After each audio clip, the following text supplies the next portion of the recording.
Bienvenue à Vie et Miséricorde. Amen. Alors ça c'est cette nouvelle chaîne, n'est-ce pas, que j'ai ouverte il y a à peu près peut-être 2 mois, 3 mois, n'est-ce pas?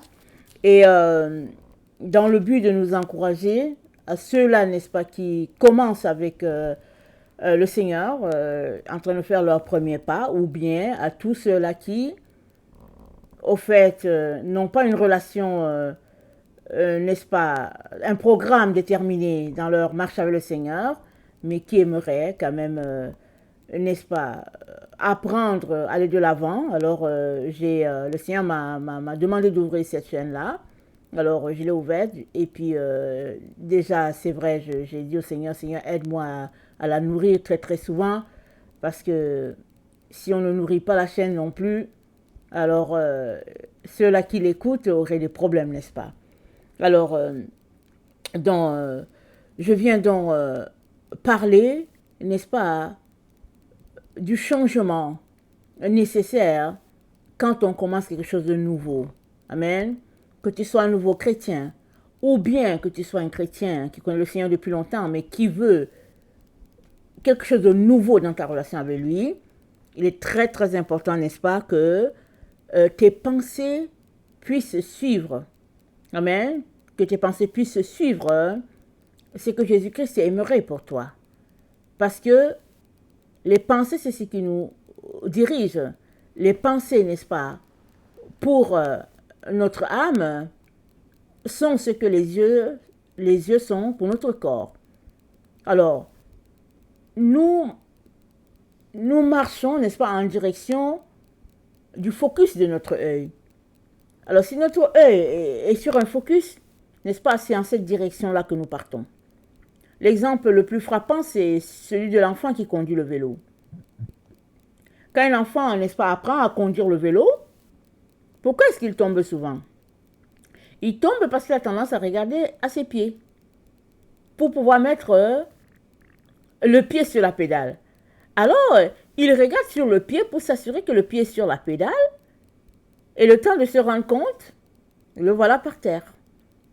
Ou bien le temps de se rendre compte, le voilà qui a buté un objet parce que ses yeux sont rivés en direction de ses pieds. Mais tant et aussi longtemps que ses yeux restent rivés sur la direction, il ne va pas tomber. Alors ça, c'est vraiment quand on apprend à conduire un enfant, c'est ça qu'on lui dit. Alors, c'est un peu ça. Ça revient, n'est-ce pas, sur... c'est à peu près la même chose quand on marche avec le Seigneur. Quand on quitte une vie, une façon de faire, et qu'on donne notre vie à Jésus, Jésus-Christ est notre focus. Et tant et aussi longtemps que notre focus est sur Jésus, alors on continue d'aller. Mais vient un moment, n'est-ce pas, où on a l'impression que Dieu est caché. Ça, c'est dans la période où il veut nous faire grandir. Alors, il se cache. Amen. Il se cache. Dieu, il aime beaucoup jouer à cache-cache avec ses enfants. Il se cache et tu as l'impression que tu es laissé à toi-même. Mais non. Il se cache pour savoir, est-ce que tu as bien assimilé ce qu'il t'a montré?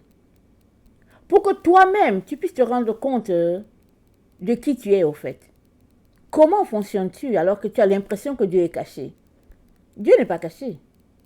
Il est là.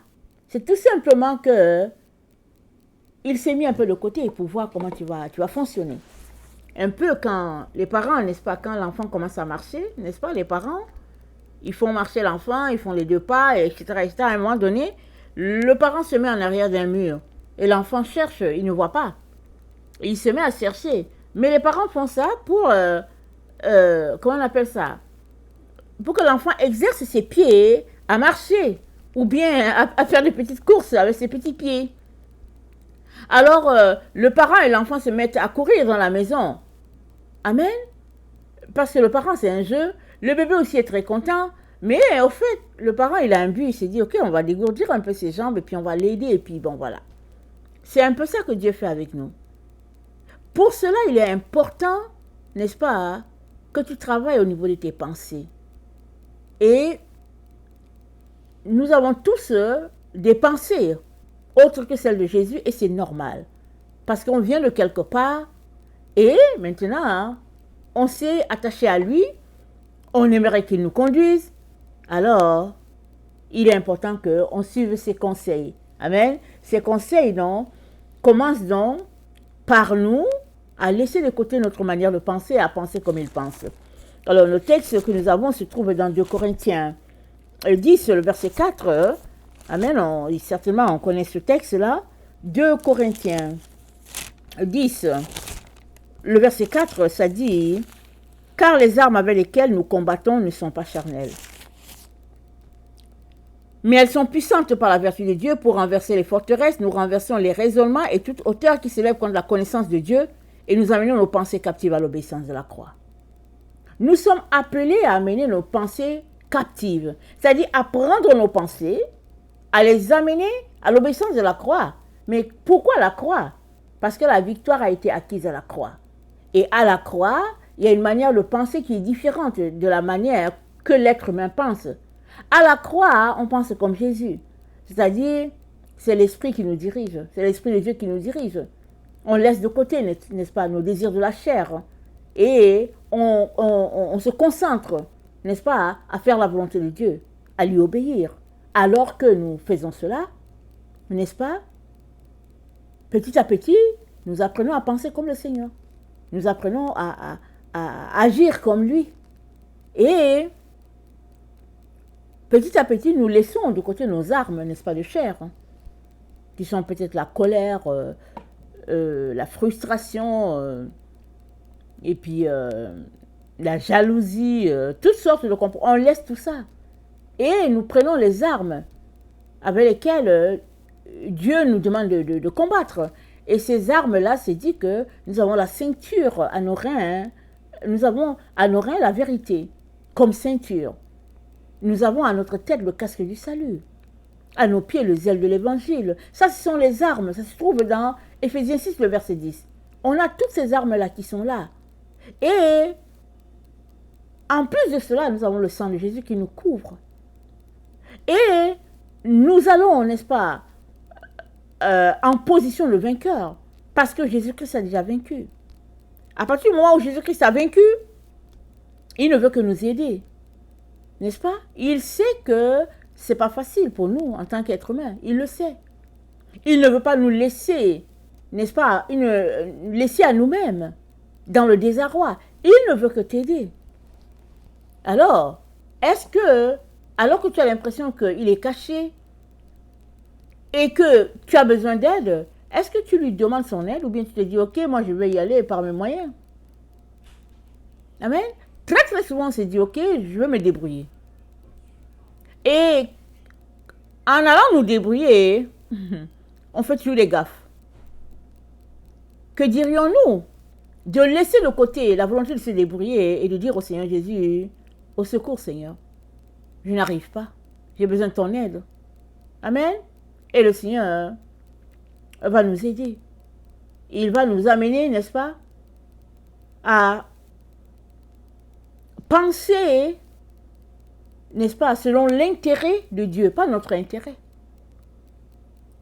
N'est-ce pas? L'intérêt de Dieu. Et c'est quoi l'intérêt de Dieu?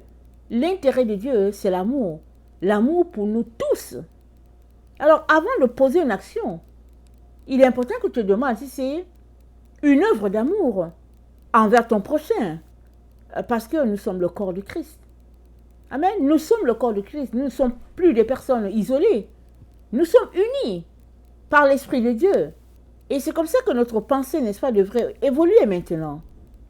Sortie de tout égoïsme, de tout sentiment, n'est-ce pas, qui nous conduirait sur le chemin ténébreux, et de nous concentrer sur la lumière, la vérité.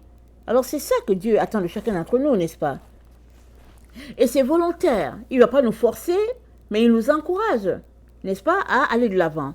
Et dans Proverbe 16, le verset 30, c'est dit, « Celui qui ferme les yeux pour se livrer à des pensées perverses, celui qui se mord les lèvres a déjà consommé le mal. » Celui qui ferme les yeux pour se livrer à des pensées perverses a déjà consommé le mal. Et Jésus-Christ a dit, si tu regardes une femme, n'est-ce pas, avec tes yeux, tu l'as déjà convoitée, tu as déjà péché, tu as déjà commis l'adultère. Alors on va dire, mais est-ce qu'il ne faut pas qu'on regarde? Non, tu marches, c'est tout. Tu es là, tu marches, et puis voilà. Mais à partir du moment où tu commences à te concentrer avec tes pensées sur une personne, une femme, c'est pas la tienne, tu es en train de pécher. Et le Seigneur dit, tous ces actes-là, n'est-ce pas, sont les actes, n'est-ce pas, qui viennent de nos pensées. Alors, la Bible dit, le cœur de l'homme est tortueux, qui peut le connaître?